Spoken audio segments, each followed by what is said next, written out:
What's up, everybody? Welcome to episode 2 of the Travel Nursing Academy. This week, we're going to dive right in, and I want to talk about what it takes to become a travel nurse, how much experience you need, and what kind of documents you're going to want to gather, and what kind of questions you're going to want to talk to these recruiters about. So, first things first, let's get this out of the way. How much experience do you have to be a travel nurse? We're not going to overcomplicate it here, guys. From the business standpoint, you need 1 to 2 years of experience as a nurse in your specialty. So, what does that mean? That means you started as a new grad on med tele, but 3 months in, you moved to the ER. If you have not been in the ER for 1 to 2 years, you cannot travel as an ER traveler. So we need at least 1 year in our current position before we can go and be a travel nurse. Now, are there going to be people who caution against you starting as a traveler at 1 year? Yes, there are. Is travel nursing a lot more competitive and a lot harder to get into if you only have a year experience? Yes, it is. But it is not impossible. So, for all my new grads, for all my people who are coming up on that 1 year mark and they have their heart set on travel nursing, here's what your conversation is going to look like with recruiters and agencies versus my people who are already at that 2+ year mark. Okay, so when we're at the 1 year mark, we are going to specifically ask our recruiters, what facilities do you have that will accept me with 1 year experience? It may or may not be a pretty list, guys. Travel nursing is competitive. If you want to start at the 1 year mark, you are going to need to be flexible. It's not going to be New York, LA, Boston. It's not going to be those big, exciting places. It's probably going to be somewhere a little bit smaller. But once you get that first travel assignment under your belt, it gets a lot easier. I always tell all of my coaching clients, all my new grads, the first assignment is the hardest to get. Be patient, take what works for you, take what you're interested in and what fits for you. Never be afraid to learn new skills while you're out there. The second assignment, much easier.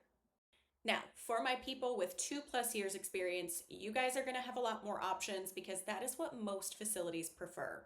It can still be a little bit competitive when you're a new traveler because a lot of facilities do like that travel experience over regular nursing experience. But don't get discouraged. It happens to us all. Same thing that we talked about before. The first one's the hardest one to get. Now, for my 2+ year people, you guys can kind of make a little bit of a wish list. Like if you only want Epic charting, for example, you can make a little wish list of things and you can give that to your recruiter, and they may be able to take your wish list and match you to a perfect place. Even if the location might be a little off, see what they come up with for the wish list that you give them. Have I ever had an assignment check all of my wish list boxes? No. So flexibility is still required, but with 2+ years of experience, you are going to have more options. Now, let's talk about documentation and things that your recruiter is going to ask you for right off the bat. The relationship between an agency and a traveler moves very quickly. So, what does that mean? That means right off the bat, your recruiter is going to be asking you to do an application or at least give your basic information, including but not limited to name, date of birth, address, phone number, social security, license information. That alone tends to scare people, but it is a very normal part of the process, and I will tell you why. What is happening on the back end is the recruiter and agency are getting all of that information from you. They are getting you put into their database and they are starting their background checks on you. As nurses, I don't think it's any secret that we always have to have a background check to make sure that all of our history is up to date. An agency is no different. They are required to have those background checks and they are required to submit those to the hospital or the facility that you're going to be working in. Sometimes they have to do it as frequently as every 30 days. So please don't panic when they start asking you for that information. Totally normal. The other big things that they're going to ask for is your resume. Typically, they're going to want about 7 years of your work history. If you have not been a nurse for 7 years, they're going to note that on your resume when they see what year you graduated from nursing school. They're also going to want 2 references. Usually they're going to want supervisor or higher. Sometimes they want manager or higher. So always make it a good habit to get a reference if you're on an assignment from your charge nurse, from the manager, from the director, whoever you can get to give you one.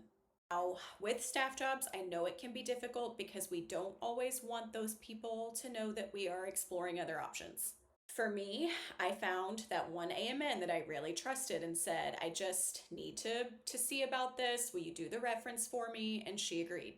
So approach that however it makes sense for you, but just know you are going to have those references, supervisor, potentially manager, or higher, two of them. Another thing you're going to want to gather is all of your education and certification materials. Like, for example, your BLS, your ACLS. If you're in the ER, a lot of times they want TNCC, CPI card. Any kind of certification that is relevant to your specialty, you're going to want to get a copy of your card. Most facilities are going to require that it's an AHA approved certification. Last but not least, the dreaded skills checklist. Every recruiter, every agency that you talk to is going to send you a skills checklist for your specialty. No, they do not transfer between agencies, and I know that's really frustrating. Agencies are huge competitors with one another, so they are not going to freely lose you by making it easy for you to transfer all of that information from one agency to the next. Good news is skills checklists only have to be done once per year once you get them done. That is why I always recommend at the very beginning, sign up, build your full profile with no less than 2 agencies. Then you're going to go through all of the hassle all at once and you are good for an entire year. What is a skills checklist? It's really simple. It's exactly what it sounds like. It's a bunch of clickable boxes that ask how comfortable you are with certain skills. For example, if you've never worked in the CVICU, you're probably going to check a 0 or a 1 on ECMO because we don't do that. They are very simple to complete. They are just a little time consuming. Once all of those things are done, the recruiter now has everything that they need to build your profile and begin submitting you to jobs. That's the part of this process that gets exciting. Now you are actively job hunting. You are actively looking. So what does that look like on your end as the traveler? That is going to look like the recruiter saying, here are these 3 jobs. Take a look at them. Take a look at the pay. What do you think? Now, a lot of times when agencies send you a job, they will send you the city and state, the pay breakdown, the shift, how many hours per week, whether it's 36 or 48, or 40 if your specialty is 40 hours. But a lot of times it may or may not include the hospital. You can and you should ask, what is the hospital name? Then you're able to do your due diligence and look at that hospital's reviews. There are plenty of Facebook groups, which I will list at the end of this video. You can go into those groups, you can type in the name of the facility. All of the traveler reviews will start to pop up if they've used travelers in the past. So say we've got a good hospital, it's in a city and state we'd like to go to. The next thing we're going to look at is pay. Now, pay is what we are going to dive into next week. So be on the lookout for episode 3 for Travel Nursing Academy and hit that subscribe button for me if this information is useful and you're interested in becoming a travel nurse. You can also find my content over on Instagram and on TikTok. It's at Lindsay's Leisures. Thanks for joining me this week, guys. I hope the information was helpful. Be sure to check back next week and there will be a video on how to break down your pay as a traveler.